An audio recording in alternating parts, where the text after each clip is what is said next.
Hello, welcome to Saima's kitchen. I'm showing you here some tips here. This is a slice of garlic,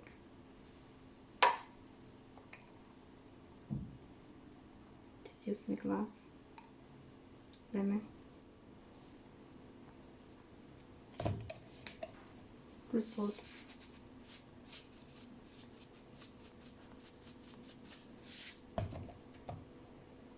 and clean water.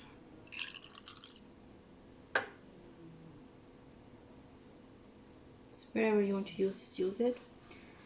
It helps for any bad evil eyes, or if you're in depressed, tension, anything, just keep where you want and you'll feel a little bit relaxed. You just try first, then you can comment to me what's happening or not, what's going on, what's happening for you, or something is going better or not. You should pour clean water. The water should be clean, drinking water, and salt and garlic and lemon. And just put wherever you would like to put, in the kitchen or your bedroom. So it's change every 3 days. You'll feel something good, or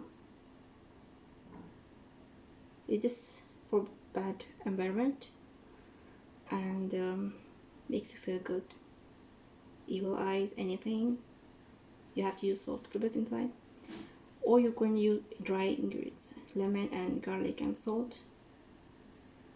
Just use anything, anywhere in a plate or in wrap, or use like this in water. Just do, and just what you will feel, just comment. Thank you for watching. Take care.